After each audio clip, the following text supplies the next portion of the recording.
Nigeria sits at the intersection of two very different global conversations, one loud and political, the other quiet but economically consequential. On the global stage, headlines frame Nigeria's insecurity as a religious story, a Christian-Muslim divide. Meanwhile, the FT, Financial Times, argued this week the real issue is far deeper. A state struggling to protect all its citizens and the economic costs of that fragility. And right here at home, at the CIBN 60th Annual Bankers Dinner last night, the central bank governor delivered one of his most consequential speeches yet, highlighting unprecedented disinflation, a narrowing FX gap to under 2%, record capital inflows and FX reserves at a 7-year high.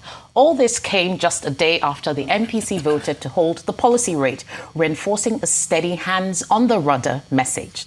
What do these reforms really mean under the weight of Nigeria's security challenges? And what does monetary credibility look like in a world where geopolitical perception can move markets as quickly as domestic data? Joining me now is someone who understands these intersections better than most, renowned economist and CEO of FDC Limited, Bismarck Rewane.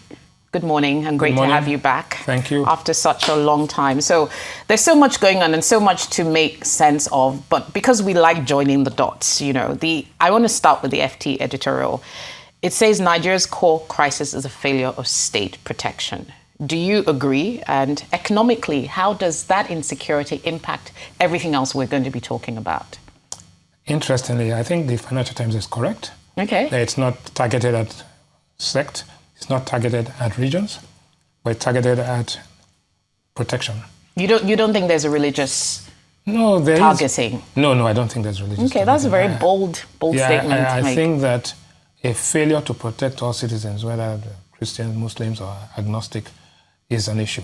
So we have not been able to do that. But my view is that if you look at the poverty map of Nigeria, and you look at the epicenters of violence and insecurity, there's a strong correlation, right? That is one. That is to the extent that the states or the areas where poverty is most intense is where you are having insecurity.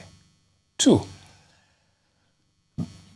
the solutions that are being provided of growing the economy, showing that incomes are growing, is not the same thing as seeing that incomes are distributed equitably. So if there's a Gini coefficient, which means the difference between the rich and the poor, at state level, at individual level, whilst you are growing that cake, but you're not distributing it equitably, you are bound to have, that society is more prone to crisis and insecurity. So let me give you an example. You have 5 children in the house, and you're given 2 or 3 pork chops, bacon, eggs, and you're giving 1 or 2 eba and all sorts of things.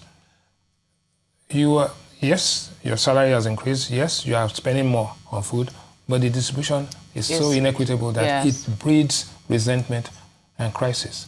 And therefore, the problem is not just how to grow the economy, it's how to distribute it efficiently, how to have a Marshall Plan so that everybody, when you talk about inclusive growth, it's not just a cliche, it must happen.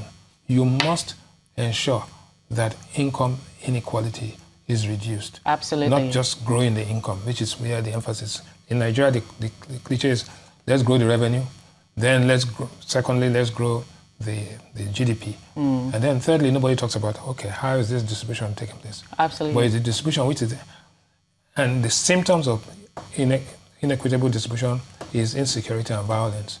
So you can treat the wrong thing and get a different outcome. I think you make some valid points, and thanks for giving your view on that backdrop. Now, one of the things people have argued is that we're sort of in the stability phase, then we move to the growth phase and the development phase, where we then start to see that inclusiveness. Based on what we've seen so far and what you heard, the CBN Governor Cardoso talked about having embarked on one of the most ambitious reform cycles in Nigeria's history. Which one of those reforms have introduced genuine economic transformation and change, and which ones do you think are still vulnerable to reversal? My view, I listened to that speech. It was long, it was accurate, and it was to the point. Let's be clear. Cardoso did not come to office till October. The reform policy changes were announced in June. Right. So there was 4 or 5 months. So what Cardoso has done is to implement the reform policy. So the policy changes were announced. It could have been poorly implemented and you get a different outcome. So what he has done is to reform the institution, reform the markets, and then now go to the next stage. So what do I mean by reforming the institution? The central bank, from what we hear, was a cesspool before this administration, this team came in. It was open season out there. Now, you have to stop that. Secondly, the emphasis of efficient market hypothesis, just making sure that the market is efficient, reduces the distortion from equilibrium to disequilibrium so sharply. So the emphasis is on efficient market hypothesis, making sure the market is transparent, making sure that using technology and Bloomberg to have price discovery. Once that is known, naturally in economics we say that you produce where the marginal revenue equals the marginal cost. And in an imperfect market, you have these slants. Profit margins are high, but the distortions are also could be high.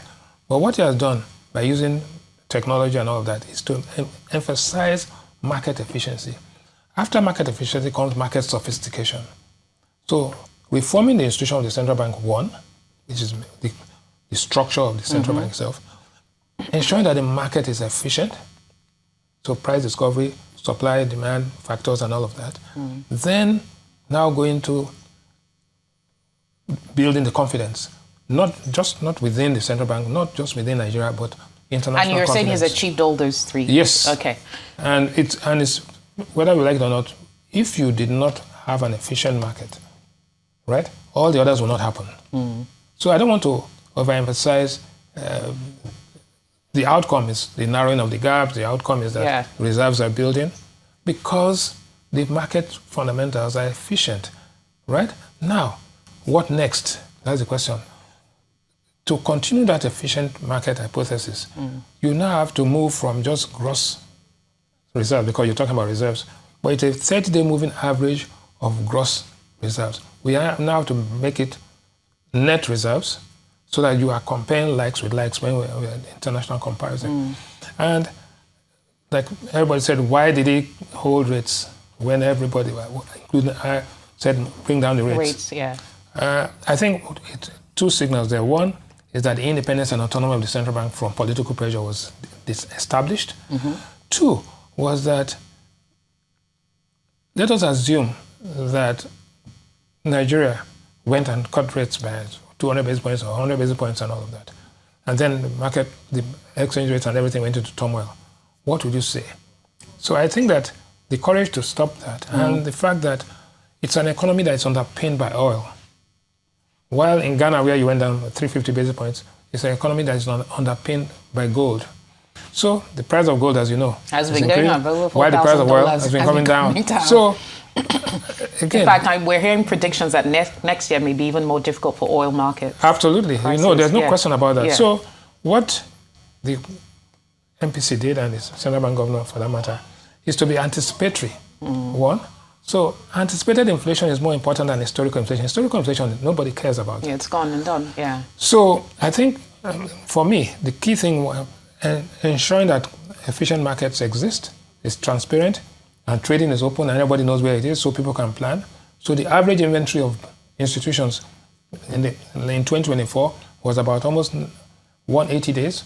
The average inventory today is about 60 days. Therefore, the front loading of demand was not there. You cleared the backlog, right? You've issued a Eurobond, it was oversubscribed, so there's confidence showing. The rating agencies are quite happy, stable to a positive outlook. So I think that's it. But can that solve all of the problems? Issues? No, of course not. And it's interesting because I was going to ask about the disinflation trend. We've had 7 consecutive months. Yes, there's the rebasing as well. We went from 34.6 now to about 16%. The decision to hold could also be, and I think you kind of alluded to it, that perhaps we need to give that trend more time to bedding. That's number one. Number two, the next phase of reforms that both CBN and the government on the fiscal side have to do will ultimately coincide with an election cycle. Because we're going into 2026, and if you take the idea that we've done the stability, we now need to move to the next stage. The biggest headwind I see to potentially disrupt this path is the politics of election campaigning. Do you agree? I agree entirely. Right. First and foremost, rule of the thumb in advanced economies, in the year of elections, the central banks don't make any move. Because if you reduce rates, it would seem it's politically motivated. If you increase rates, it would seem that you are doing it against the incumbent. Right. I remember in 2014, October, November, the central bank increased rates. And that was increased rates, and then 2 weeks or 3 weeks later, we postponed the election, right? And that's notwithstanding the fact the central bank is meant to have independence. Yes. Yeah. So if you have independence and autonomy, right, there's evidence and there's data to show that anywhere central banks are more independent and autonomous, economic performance and outcomes are positive. Right. Where they are less dependent, like we've seen that happen in Turkey and other places, then you have another thing coming. So I think the way I see it is that institutional reform, market reform, right, and allowing international community see what's happening at the same time are the major achievements of this team at the central bank. And also, he alluded in his speech to what they call fiscal and monetary coordination, which is a cliche in Nigeria. Yeah. The reality is that the fiscal authorities know that if you throw money into the system, willy-nilly, you are going to get, it's money supply saturation and all sorts of things. So the fiscal authorities are aligning their goals and their strategy of implementation with that of the monetary policy. So yes, what you see, central bank doing that, but there's a lot of work going on at the fiscal to ensure that you don't just throw money into and you think that that strategy will hold over the next 18 months? Well, the reality is that this is a developing country. This is an emerging market. We are surrounded by all sorts of regimes in West Africa. So we cannot be oblivious to the threats, political threats. So I think that first of all, policy change during aggressive implementation during an election year could be misinterpreted. But can you stop, right? If you try to stop the process of reform, right, that could be interpreted as ideological backsliding, which could be dangerous. So as far as I'm concerned, where we have got to, I think we just have to maintain without disrupting things. If you disrupt things, and the last thing Nigeria needs is political chaos or whatever it is at this time. We just need that as much as a bullet in our head. But I think that maturity of the political elite class is important, because at the end of the day, if you throw a stone into the market, we don't know where it's going to hit Mr. X, Mr. Y, or Christian, Muslim, agnostic, and all that. So that whole process of building maturity, educating the people, when I say I'm not talking about classroom education, but educating them as to what is to be done. Because Nigeria was in this situation in 1967, during the Civil War. Nigeria, at that time, mobilized its people, introduced a 20% levy on everybody's salary, called a bond, which was repaid after the Civil War. To raise money for the war, because if not, we would have, So if Nigeria, with its income at that level, in 1967, oil was 50,000, 100,000 barrels a day or something like that, nothing, was able to mobilize its people, prosecute the Civil War, carry it out, and later on, embarked on the reconstruction, development and reconciliation process in a matter of 3 years. So you won that, you won the economic war, and embarked on a major development program. If that could be done 60, 50 years ago, how come we can't do it now? So it can be done. You can mobilize people, you can unify them, as long as it's not seen to be an unfair and uneven playing field. Right. So this is not a political program, this is an economic program, but you cannot, like they say, 24 hours is a long time in politics, right? But I tell you something, 3 months is a long time in economics. So now the next MPC meeting is in February. So we have 3 months where we are going to be watching what the primary rates in treasury bill market. We are going to be watching the inflation numbers when they come out. And our forecast is that inflation numbers in November will probably drop a little bit. Because we're entering the Christmas season, which typically... And then December, the base year effect, the negative part kicks in. So you would see inflation come up maybe to about 19 or 20% in December before going down the other way around. So we shouldn't get excited about that. And the modeling we have done shows that even if the price of oil was to come down to $55 a barrel, which is not totally out of the question, we think that the worst case that will happen is that with the buffers we have, and that the Naira will fall, in worst case scenario, by 10%. 10% of 1,500 is 150. If you add that, so it comes back to 1,650. Guess what? Go back to January 2024, right? In January 2025, the Naira was trading at 1660, right? And everybody was happy. So if we go from where we are now, from 1460 to 1660 in a worst case scenario, Nigeria will get by, right? So what you have done is to align the currency value with its fair value. And the symptoms are, narrowing the gap, no round tripping and all. Yes, that's good.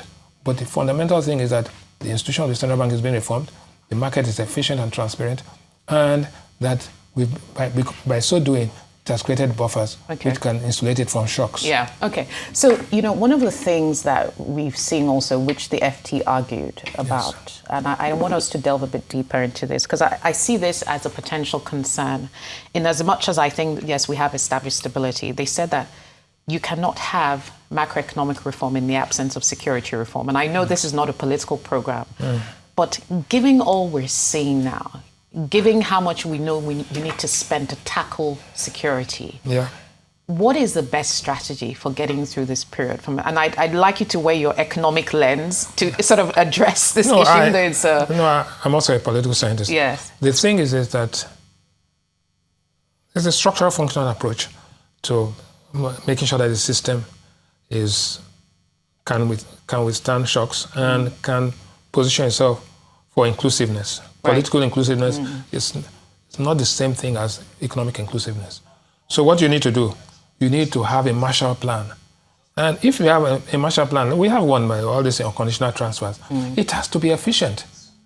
The numbers look, okay, this is what we're having, they're giving monies to everybody, but is it getting across? And what impact is it having? So you have to, first of all, determine, I said earlier on, reform, efficiency, market efficiency, and then project efficiency. Now, we have collected the revenues, right? FAC is up, this is up. But is the recycling of the money into the system efficient? 1, 2. Even the Marshall Plan to get money across to the vulnerable, is it efficient? Yes, we are using technology, but technology means that garbage in and garbage out. So we have to look at how to make sure that impact is felt. If you don't do that, we are just going to be running around circles. But your solution and your review assess is still premised on your belief that this is primarily about inequality. I think that is part of it. Okay, you say it's part of it. No, it's not. It's not the only thing. No. Because it's necessary to deal with inequality, but it's not sufficient. Right. So first of all, you have to be efficient. Secondly, you have to deal with it. You have to be deliberate about making sure that the difference between the rich and the poor. You have to be deliberate about making sure that economic opportunity and political opportunity is not concentrated in one part of the country. Right? Because that itself compounds itself. Yeah, and there's a broader issue of defense and security. No, but again, defense and security is all about efficiency. Right. So if the defense architecture and the intelligence architecture is based on patronage, then patronage itself breeds inefficiency. Inefficiency leads to this outcome. Absolutely. So you have to look at yourself and say, do I want to achieve? The goal I want to achieve is reduce insurgency, and like the US did after 9/11. There had no major attack and all. So you decide that, and I want to attack it, 1, by increasing my GDP, 2, reducing the inequality, 3, ensuring that efficiently that we that the money gets to the right people, right? And on a sustainable basis. It's not the money that just come in and we spend it and we come back and wait to sell our PVCs at the next election. No, that's not. Indeed. We're running out of time, but there's just one issue I wanted to quickly pick up, going back to the macro. I think it's on our inflows, FPI.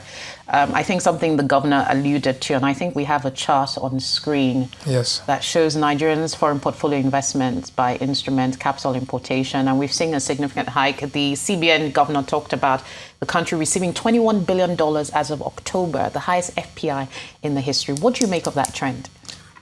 I like FPIs, but again, FPIs is hot money. Yes. They go away, so you need to do a number of things to keep it.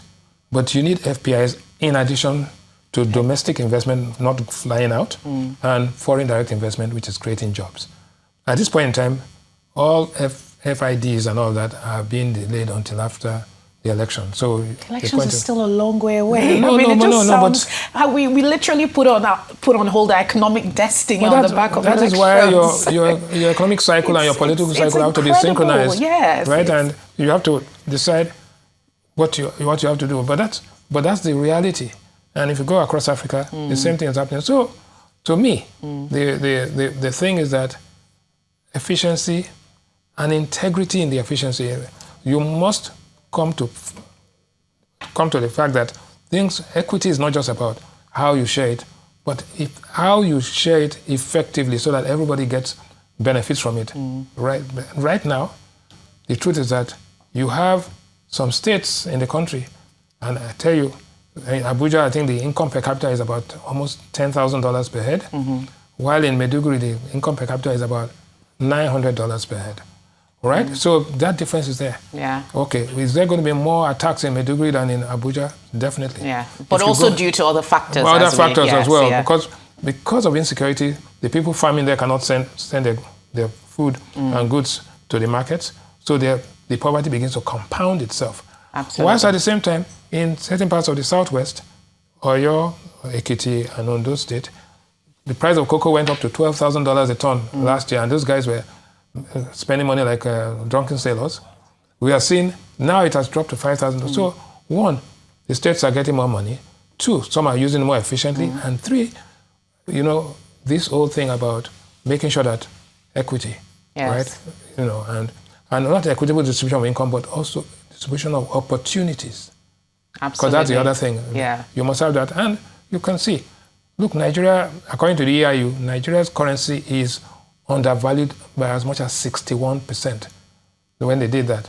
While you see in Ghana, the currency is overvalued by as much as 9 or 10%. Yeah. Therefore, any change, when the city is going to be more vulnerable, while the Naira is going to be more stable. That's interesting. I mean, we could talk so much about this, but I really love the emphasis on equity and the inequality gap. I think sometimes it feels like there are two conversations going on in Nigeria: the macroeconomic reforms, which everyone is lauding, but also the inclusiveness and equitable nature and the political sincerity. Yes, that is the other very, thing. very important right? point. You can say talk is cheap, but you must be sincere, and people must believe you.